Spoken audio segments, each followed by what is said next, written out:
최근에 코스피, 코스닥의 상대적 강세 이유는 뭘까? 첫 번째, 일단 밸류에이션이 싸죠. 뒤에 나옵니다.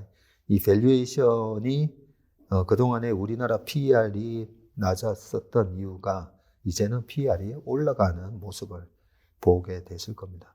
그 밸류에이션이 싸다는 거. 두 번째는 중국 경기죠. 우리나라 수출 1등, 2등, 미국, 중국 왔다 갔다 할 정도로 20%. 그 중에서도 중국으로 가는 수출이 꽤 큽니다. 그래서 우리 시장이 강하려면 중국 경기가 회복을 해야 되는데 이번에 이제 회복이 시작된 거죠.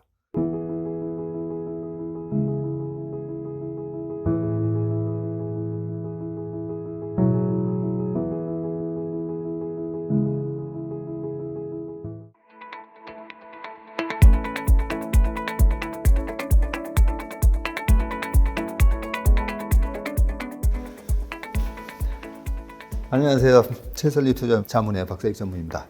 자, 2025년 3월 주식시장 전망 및 운용 전략에 대해서 말씀드리겠습니다. 2025년 2월 주식시장 리뷰인데, 그죠? 지난 2월 달에 대한 전망은, 그때 2월 3일 날도 똑같이 트럼프의 관세 폭탄 때문에 상호 관세 그대로 먹이고 동맹국인 캐나다와 멕시코에 대해서도 25% 관세를 강행하겠다. 똑같대요. 레파토리 지금 똑같은 레파토리로 그때도 개파락을 해서 이때 보면 개파락해서 시작을 했었고, 그죠? 그래서 이 영향이 어느 정도까지 영향을 줬다가 결국 그때 전망에 약간 나이키 모양으로, 그죠? 동맹국한테 관세를 계속 때릴까 말까는 미국의 그동안에 이 화폐 기축통화의 지위를 유지하기 위해서 지금 중국하고 러시아를 견제하면서 이 자본주의의 어떤 동맹의 모습을 유지하고 있는 이유라, 뭐 이런 거를 우리가 알면 이 동맹국들한테 절대 이 관세 폭탄을 때릴 이유가 없어요. 그런 부분 때문에 결국은 돌아서면서 2,500, 한 77까지도 올라갈 수 있겠다라고 전망을 했었거든요. 근데 이런 충격이 있고 나면 오히려 돌았을 때 훨씬 예상했던 것보다 더 올라가기 가는 현상이 항상 나옵니다. 약간 작용 반작용이라고 보시면 되는데, 그래서 2,577 정도까지 쭉 올라가면서 끝날 수 있겠다 생각을 했었는데, 실제로는 바로 한 달 관세 유예하겠다 그 얘기가 바로 나오면서 2월 3일 첫날 하락이 그냥 저점이었어요. 그리고 2,680까지 이렇게 큰 폭으로 올라왔습니다. 6.5% 정도 올라왔고, 시장은 좀 아쉽죠. 지난주 금요일 날 3%의 이 하락이 없었으면 기분 좋게 여기서 끝났을 건데 2,532.78로 플러스 0.61로 마감을 했습니다. 최근 미국 시장의 약세 분위기에 비하면 우리나라 시장이 그래도 강한 모습을 이어가고 있어서 다행이라는 부분이고요. 단기 내가 지금 자금을 일주일 정도의 기회를 보면서 언제 투자를 할까? 그랬을 때는 제가 여러 가지 기술적 지표를 보여드리잖아요. 슬로우 스토캐스틱이에요. 이게 슬로우 스토캐스틱. 보통은 이제 RSI랑 제가 MACD 오실레이터 띄워놨는데, 단기적으로 무슨 자금이 들어온다 했을 때 고객 자금을 언제 투입하는 게 나을까 할 때는 이 슬로우 스토캐스틱도 많이 활용을 합니다. 그러면 지금 스토캐스틱이 20 이하로 이렇게 잠기는 이런 모습이 나오면 여기서부터는 그냥 내수 구간이라고 보시면 됩니다. 자, 그리고 우리 시장의 든든한 지금 방어 역할을 해주는 게 연기금이죠. 연기금은 주식 편입비를 국내 14.9%로 설정을 해놨는데 뭐 한때 12%가 깨지기도 했기 때문에 연기금은 지금 여기서 강력하게 주식을 매수를 해주고 있습니다.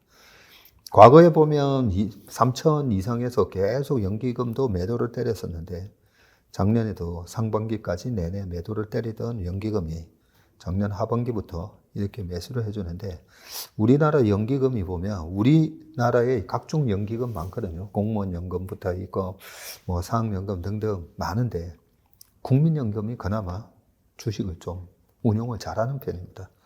그래서 수익률이 상당히 좋습니다, 요즘. 여기서 매수를 들어오는 이유는 나름대로 그 국민연금의 기금 관리하는 전문가들이 여기서는 투자해도 먹는다라는 아마 확신을 갖고 투자를 하고 있을 겁니다. 지금 우리나라 국민연금이 1200조가 넘었습니다. 그죠? 자, 트럼프의 관세 이슈로 급락 출발했다가 이렇게 반등 연출했고, 외국인은 2월 달에도 현선물 합쳐가지고 꽤 많이 매도했는데 거의 4조가 넘는 매도를 한 것 같은데, 28일 하루에만 3조 4천억 매도했더라고요. 제가 현선물, 코스닥 다 봤더니 꽤 큰 폭의 매도를 하면서 이렇게 밀렸습니다. 자, 외국인의 매도세에도 불구하고 연기금이 그날 하루에도 1.8조 매수를 하면서 시장 방어를 해줬습니다. 코스닥을 보시면 우리 코스닥이 달라졌습니다. 그죠? 작년 12월 달부터는 단단합니다. 단단하게 올라가는 모습이고, 코스닥도 700에서 781로 끝났더라고요. 첫날이 저점이었었고, 그러고 781까지 갔다가 금요일 날 빠지면서 743 플러스 2.15로 마감을 했습니다. 지난번에도 코스닥 연봉을 보여드렸었는데, 코스닥 연봉을 보면 아직까지 이 10년 이평선은 항상 회복한다 했잖아요. 항상 회복을 하는데 10년 이평선이 773, 작년 기준으로는 5년 이평선이 한 845였는데 지금 이렇게 많이 내려오긴 했습니다. 5년 이평이 799더라고요. 그래서 올해 안에 그것도 상반기 내로 800은 돌파한다. 이렇게 800은 돌파한다라고 알고 있으면 떨어질 때마다 700에서 800을 가면 수익률이 대충 한 14% 나오겠구나. 650에서 800을 가면 수익률이 얼마 나오겠구나. 계산이 되잖아요. 그래서 떨어지는 게 별로 무섭지 않게 됩니다. 그리고 2025년 상반기는 강세장이니까요. 자, 그동안 한 번도 못 보셨던 새로운 걸 갖다가 전격적으로 제가 공개를 하고 있습니다. 최근에 주말 어제도 나와가지고 오후 내내 했던 작업이 제가 가지고 있는 많은 노하우를 이 AI 시스템을 만들고 있습니다. 레이 달리오의 프린시플 그 책에도 보면 앞에 그렇게 나오거든요.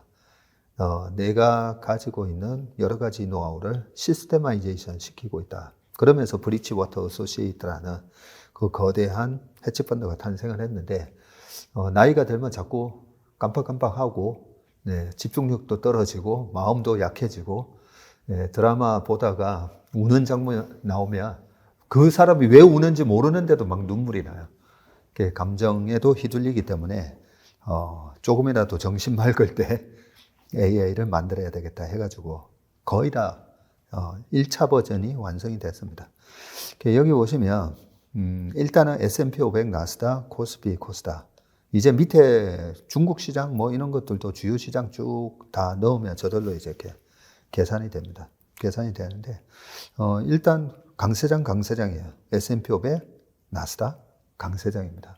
그리고 코스피, 코스닥 강세장입니다. 그리고 시장이 아주 핫하진 않아요. 핫하면 핫이라고 이제 뜨는데 핫하지도 않고 차갑지도 않습니다. 그리고 강세장이 지속된 지 지금 15개월 됐고, 나스닥은 9개월 됐고, 코스피, 코스닥은 다 1개월 됐습니다.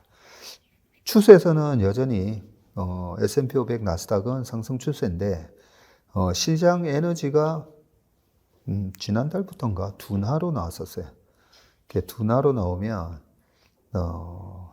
이 부분이 AI 진단에서 편입비를 70에서 한 90 정도로, 70에서 90이 의미하는 게 뭐냐면요, 차익 실현 구간 진입에 따라서 주식 편입비를 70에서 90 수준으로 축소. 시그널이 뜨고 있습니다. 반면에 코스피 코스닥은 보시면요. 추세적으로는 아직 하락 추세인 것처럼 보이는데 강세장으로 전환했고 시장 에너지가 미국하고 반대예요. 미국은 둔한데 우리는 상승으로 나오고 있습니다. 그래서 코스피 코스닥도 똑같이 70에서 90인데 이거는 0에서 40이었다가 올라오는 70에서 90입니다. 그래서 편입비를 확대하는 전략을 제시하고 있습니다. 그러면 작년에는 어떻게 나왔는가 궁금하실 것 같아가지고 24년 코스닥 증시 진단 부분에 코스닥을 가지고 왔습니다. 여기 오른쪽에 클릭을 해보면 2008년이든 2011년이든 어떻게 진단을 했는지 과거 데이터가 다 나오는데요.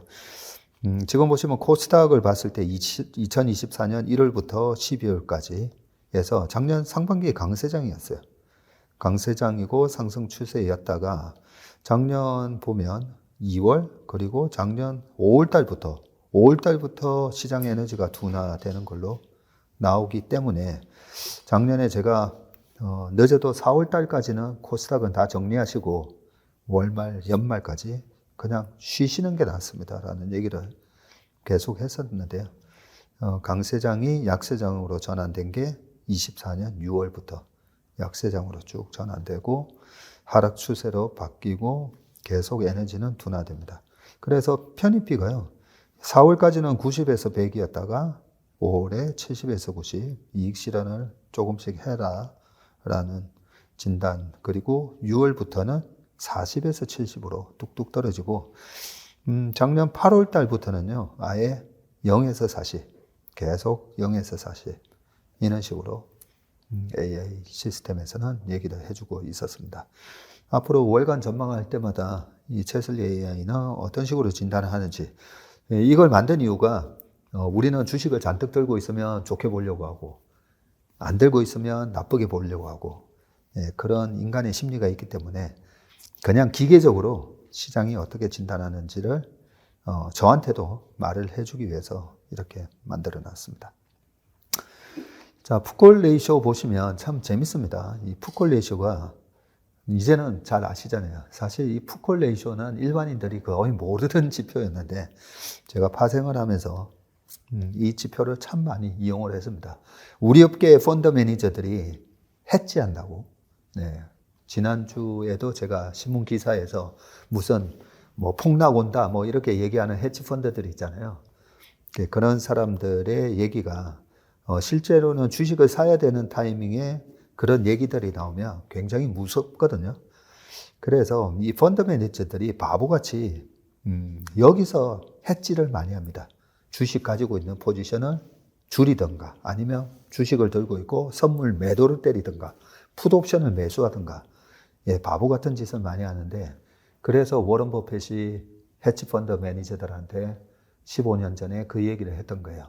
니네들이 그렇게 막 지표 보면서 해지했다가 샀다가 막 그렇게 해서 S&P 500 수익률 이길 수 있는지 한번 내기해 보자고. 결국 졌잖아요. 그 10년 동안의 그 해지펀드 수익률들 보면 굉장히 아주 푸어합니다. 형편없습니다. 그래서 해지펀드들이 어떤 전략을 쓰는지 아까 그 AI 전략에도 제가 만들어 놓은 것도 실제로 그 해지펀드들이 쓰는 전략을 많이 녹여놨는데요. 얘네들이 지금 여기서는 주식 편입비를 뭐 빵으로 만들겠구나. 그랬을 때 그걸 기회로 삼을 거냐 아니면 추가적인 하락이 있을 거냐 이런 걸 이제 판단하면서 투자를 하고 있습니다. 자, 그래서 이 풋콜 레이쇼가 이렇게 뜰 때는 오히려 매수 대응을 하는 게 늘 맞았다는 걸 알 수가 있습니다. 그죠? 자, 그리고 지난번 2월 3일 날도 이렇게 풋콜 레이쇼가 뜨는 걸 보고 야, 신기하게 여기서도 딱 하루 빠졌는데 여기서 그죠? 풋콜 레이쇼가 그때 떴었어요. 이런 걸 보면 이제 자신감을 가지는 거죠. 자, 풋콜 레이쇼를 혹시 모르는 분들을 위해서 풋콜, 풋옵션과 콜옵션의 거래 대금으로 비율을 한 건데 풋옵션이 거래 대금이 콜보다 훨씬 많아졌다는 말은 사람들이 와 이제 시장이 폭락하나 보다 하면서 풋옵션 매수가 많아졌다는 얘기입니다. 그래서 우리가 느끼는 이 공포감으로 투자를 하면 필패입니다. 필패. 그래서 여기서 푸콜리 이슈가 발생하는 걸 보고 되게 저 스스로도 컨빅션을 좀 가지게 됐습니다. 이러고 나서 주가가 쭉 올라왔는데 지금 푸콜리 이슈가 또 발생을 했습니다. 2월 3일 날 발생했고 2월 28일, 지난주 금요일이었죠. 지난주 금요일 날 이렇게 발생했기 때문에 시장 빠지고 미국 시장 빠지면 아침에 저희 회사에 모닝 브리프에 많이들 들어오시잖아요. 들어오시는데 오늘 아침에 제 표정을 보셨겠지만 이렇게 푸콜리 이슈가 지난주 금요일 날 떴기 때문에, 그리고 미국 국채금리 빠졌잖아요. 그리고 달러 인덱스 빠지고 있잖아요. 위기가 왔을 때는 달러 인덱스가 막 108, 109 올라가는데 위기가 오는 것 같은데, 아니 관세 전쟁 때문에 큰 위기가 오는 것 같은데 달러 인덱스 빠지잖아요. 금리 빠지고. 그래서 오늘 우리나라 시장에 별 영향 없다라는 걸 알 수가 있습니다. 자, 그리고 밑에는 이제 빅스입니다. 미국의 변동성 지표고요. 이 푸콜레이션랑 빅스랑 실제로 푸콜은 우리나라 풋옵션, 콜옵션이고 빅스는 S&P 500을 기초자산으로 하는 옵션에서 그 변동성을 역으로 추출해내는 지표인데, 그래서 발러틸리티 인덱스인 거죠. 근데 원리는 똑같아요. 똑같은 원리이기 때문에 미국도 마찬가지예요. 미국 주식 내가 좀 싸게 한번 사보고 싶은데, 그런 분들은 이 빅스를 보고 하셔도 됩니다. 지난번에 25, 제가 25로 쭉 그어놨는데 25 이상 나왔을 때가 요 8월, 작년 8월의 엔캐리 트레이드 청산, 이때 빵 올라왔죠. 이럴 때 헤지 펀드들은 여기서 잘라요. 실제로 자릅니다. 걔네들이. 왜냐하면 빅스가 저 위에 한 70, 80까지 가는 큰 조정이 한 번씩 오는 때가 있었잖아요. 그러면 얘네도 여기서 왜 자르냐면 헤지 펀드는 레버리지를 쓰기 때문에요. 그러니까 걔네들이 갖고 있는 100억으로 롱 300, 숏 300 이렇게 마켓을 그나마 뉴트럴하게 가져가면 되는데, 한쪽으로 예전에 롱텀 캐피탈 매니지먼트처럼 한쪽으로 이렇게 포지션을 딱 해놨다가 그게 깨지는 이 정규 분포상의 요 테일 리스크가 발생을 했을 때 빵이 돼버려요, 빵.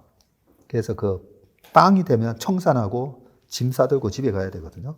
그 상황이 무서워서 얘네들은 제가 오랫동안 빅스를 봤더니 빅스가 30을 뚫으면 손절, 포지션 일단은 중립화, 이런 조치를 하더라고요, 보니까.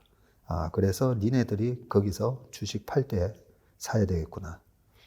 그런 전략을 그동안에 많이 써왔습니다. 그래서 작년 8월 5일 그리고 10월 31일 이때 트럼프 대선 전이었죠. 그 대선 전이라고 또 혹시나 뭐 하면서 빅스가 이렇게 올라가더라고요. 12월 18일 날 27. 이때는 BOJ 금리 인상을 하냐 안 하냐, 그게 더 우려 상황이었는데 FOMC 회의에 하고 금리 인하 그 부분에 대한 부분하고 겹치면서 이렇게 빅스가 또 치솟았던 모습을 알 수가 있습니다. 그래서 지금은 22.78까지 쭉 올라왔어요. 이것도 어느 정도 위험을 반영하면서 빠져 있고, CNN의 그 Fear and Greed 인덱스도 그죠? 지금 18까지 떨어져 있기 때문에 여기서 많은 사람들이 두려워하는데 두려워할 이유가 없습니다. 어떤 주식을 살 건가 보시면 되고. 자, 추세 분석인데요. 추세는 여기 MACD 오실레이터를 보시면 되는데, 일반적으로 이제 우리가 퀀트를 분석을 하다 보면 이 기술적 분석이 하지 못하는 부분이 있어요. 그래서 퀀트랑 여러 가지 기본적 분석까지 다 같이 봐야 되는데, 항상 보면 코스피인데 연초 강하잖아요. 작년 짝수였음에도 불구하고 항상 연초 강합니다. 그래서 나온 전략이 할로윈 전략인 거죠. 10월 말에 사서 4월 말. 4월 말에서 5월 달에 팔다 보니까 4월 말, 5월 달에 좀 약하다가 6, 7월에 다시 쭉 올리고 끝나는 경우가 많습니다. 홀수에 짝수에. 하지만 항상 상반기가 강합니다. 이 할로윈 전략을 쓰는 헤지펀드들이 꽤 많아요. 꽤. 그래서 얘네들은 여기서 잘 안 팝니다. 잘 안 팔기 때문에 수급이 오히려 유리하게 작용하고, 지금 이제 2달 됐잖아요. 1월 양봉, 2월 양봉. 이런 상황이기 때문에 지금 잘 보시면 2023년 요때 5개월 이평선 살짝 깨졌을 때 미국의 지방은행 사태였었죠. 그죠? SVB은행. 그럴 때도 한번 정말 이 사태가 어느 정도 파장이 있을 건가. 그런데 그때 페드가 몇몇 은행 죽여버리고 나머지 은행 위험하다는 그 은행에 대해서 페드가 돈을 그냥 확 집어넣으면서, 자, 우리가 여기 들어가 있는 예금은 다 보장할게요. 그러면서 여기 선에서 얘네들 딱 죽이고 나머지는 페드가 막는구나. 네, 그런 걸 이제 확인을 하면 이 추세가 계속 지속되고 있구나. 뭐 그런 걸 우리가 알 수가 있습니다. 그래서 지금 2025년이기 때문에 이 2달 올랐는데 여기서는 어쨌든 딥이 있으면 바이언 딥스, 눌림목에서 매수하는 전략이 여전히 유효하다고 볼 수가 있습니다. 밑에 코스닥이거든요. 뭐 코스닥도 똑같아요. 그런데 홀수에 코스닥이 무지 많이 오르잖아요. 그래서 이때는 뭐가 주도주지하고 11월 달, 12월 달에 이래 봤더니 그때는 2차 전지였었던 거고요. 그리고 엔터테인먼트 그때도. 그리고 이번에는 뭐지 봤더니 조선방산, 엔터, 그리고 피부미용. 이런 것들이 강했던 걸 알 수가 있죠. 그래서 절대 이 주식들을 작게 먹고 팔면 안 된다. 이런 얘기를 계속 해드렸습니다. 그죠? 이번에 한번 우리 인턴분들은 길게 먹는 걸 아마 경험을 해보셨을 거예요. 맨날 이제 15%, 5% 단타치기 하시다가. 자, 그래서 우리 한 달이 끝나면 5개월 이평을 지키고 있는가 보시면 됩니다. 5개월 이평이 깨지고 나면 또 기계적으로 손절하는 선수들도 있긴 하거든요. 그래서 5개월 이평이 깨졌나 둘 다 지키고 끝났던 거죠.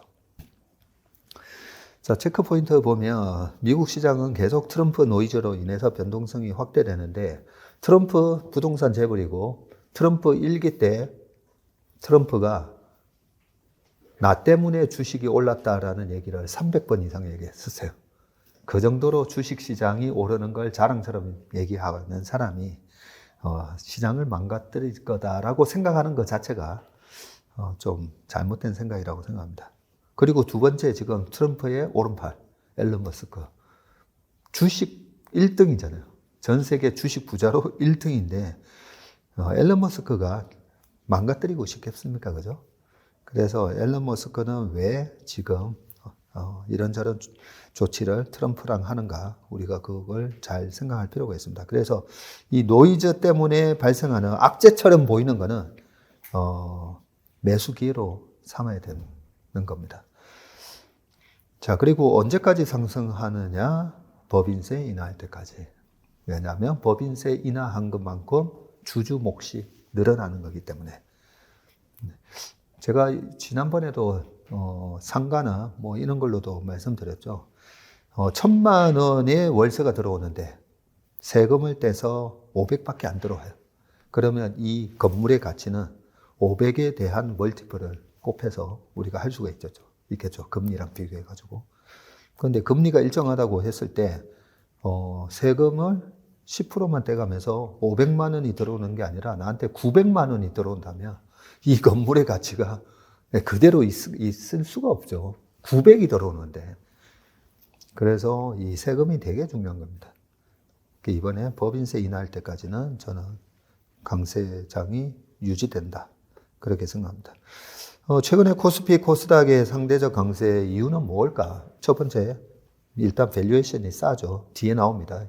이 밸류에이션이 그동안에 우리나라 PER이 낮았었던 이유가 이제는 PER이 올라가는 모습을 보게 되실 겁니다. 밸류에이션이 싸다는 거. 두 번째는 중국 경기죠. 우리나라 수출 1등, 2등 미국, 중국 왔다 갔다 할 정도로 20%. 그 중에서도 중국으로 가는 수출이 꽤 큽니다. 그래서 우리 시장이 강하려면 중국 경기가 회복을 해야 되는데 이번에 이제 회복이 시작된 거죠. 그리고 중요한 거 금리 하락. 자, 환율을 보면 환율이 1460원으로 끝이 나기는 했습니다. 그런데 자세히 보시면 지난 1월 달 하락을 했다가 그리고 2월 달에 상승을 하긴 했는데 요 모양이 우리가 행인맨이라고 교수형이라고 하죠. 차트 공부를 쭉 해보시면 요 고점에서 두 가지 지표 중에 하나가 요 행인맨 스타일 지표라기보다는 이제 스타일 보시면 되는데 월봉상의 행인맨 또는 비석형이죠. 비석형. 네. 그런 비석형이 나왔을 때가 고점 신호인데 드디어 행인맨이 나왔었습니다. 환율이 피크아웃하고 나서 추세적으로 하락을 하게 되면 위에가 환율이고 그죠? 밑에가 코스피입니다. 환율이 떨어지면 코스피는 올라갑니다.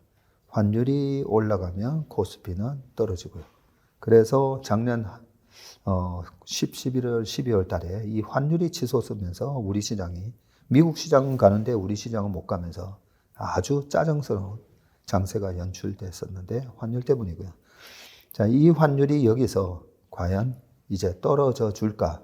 그걸 우리나라 시장도 윗꼬리 달고 쭉 내려왔지만 눈치 보는 거죠. 여기서 떨어질까? 보고 있습니다. 자, 환율이 떨어지는 거는 결국은 다 금리에 달려 있습니다. 그죠?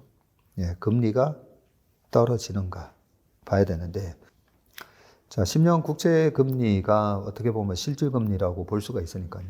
이 10년 국채 금리, 밑에는 페드의 정책 금리입니다. 정책 금리가 떨어지기 전에 10년물이 먼저 꺾였었고요. 2019년도에. 이번에도 첫 금리 인하를 했던 9월 전에 금리는 피크아웃 쳤습니다. 쳤는데 관세 폭탄을 하게 되면 수입 물가가 올라가면서 그죠? 이것 때문에 금리가 헷갈리는 거죠. 참고로 금리는 대문자 R은 소문자 R 플러스 기대 인플레이션이기 때문에 그 기대 인플레이션에 지금 이 관세가 영향을 주는 겁니다. 관세 트럼프 말대로 전부 다 상호 관세 때리고 중국, 미국, 캐나다, 멕시코 다 해버리면 물가에 대한 부담 때문에 지금 금리가 여기서 위에서 왔다 갔다 하고 있는 상황인데요. 2016년도에도 트럼프가 당선이 됐을 때 그때도 이렇게 급등을 했을 때 했잖아요. 왜냐하면 트럼프가 계속 관세 전쟁 하겠다라고 보호무역 하겠다라고 얘기를 했기 때문에 트럼프 당선 전에 그리고 당선 이후에 이렇게 금리는 급등을 했다가 2017년 상반기 내내 금리가 스물스물 빠졌습니다. 그죠? 그런데 2017년도에는 페드가 금리를 3번이나 인상을 했던 시기예요. 그럼에도 불구하고 10년물 국채 금리는 이렇게 빠졌었습니다. 그래서 지금은 금리 인하 구간이잖아요. 그래서 저는 금리가 3.5, 잘하면 3.2까지도 7월 안으로 떨어질 수 있다라고 생각을 하고 있습니다. 그래서 페드 와치에서 금리 인하할 확률이 굉장히 낮았다가 지금 이번에 페드 와치부터 GDP에 대한 부분 등 여러 가지 경기가 둔화되는 그런 모습이 나오면서 금리 인하 확률이 조금씩 올라오고 있습니다. 그래서 아마 5월 달에는 금리 인하를 해야 되지 않냐 이런 얘기가 저는 나올 거라고 생각합니다. 왜냐하면 아까 이 기대 물가도 그렇지만 expected inflation 물가도 그렇지만 이 실질 금리에 영향을 주는 그 나라의 GDP 성장률이 지금 확 꺾였거든요. 그래서 중립금리가 안 그래도 지금 중립금리가 이 페드의 금리보다 밑에 있는데 이 중립금리가 아마 더 밑으로 떨어질 거라고요. 더 밑으로 떨어지는데 금리가 계속 위에 놀잖아요. 그럼 뭐죠? 중립금리가 이 정도 금리를 하면 물가를 자극하지도 않고 그리고 침체로 가지도 않는 그런 금리가 중립금리인데 이 중립금리보다 금리가 너무 높게 유지가 되면 정말 경기 침체가 오는 거거든요. 그래서 지금 제롬 파월하고도 이 부분을 알고 있을 건데 근데 금리를 떨어뜨리기 위해서 앨런 머스크랑 트럼프가 일시적으로 경기 쇼크 분위기를 연출할 수도 있다라고 생각은 하고 있습니다. 자, 그러면서 금리가 떨어질 거고요. 그 부분에 대해서 제가 좀 의심을 하고 있었는데 이번에 트럼프 2기 첫 국무회의가 있었잖아요. 그 국무회의를 보면서 트럼프가 한 1분 정도 얘기하고 자, 앨런 머스크가 여기 와 있는데 얘기 좀 해봐라고 먼저 발언권을 주죠. 네, 발언권을 주고 그 발언을 처음에 몇 마디 하는데 기자가 또 중간에 질문합니다. 근데 이 도치 거기가 다른 부서랑 약간 불만이 좀 많다는 걸 알고 있는데 그거는 어떻게 할 거냐라고 얘기했더니 트럼프가 바로 얘기를 했죠. 여기 불만이 있는 사람이 있으면 지금 얘기해라 하면서 대답도 듣기 전에 그 사람부터 쫓아내겠다 라고 얘기를 하면서 또 앨런 머스크가 얘기하는데 앨런 머스크가 그럽니다. 자기가 뭐 테크 스포트라고 하면서 그러면서도 하는 얘기가 지금 우리 정부가 작년에 2024년도에 이자로만 1조 달러 이상이 나갔다라고 하면서 이대로 가면 미국은 파산합니다 라는 해서는 안 될 얘기까지 하면서 파산합니다. 그렇게 얘기를 합니다.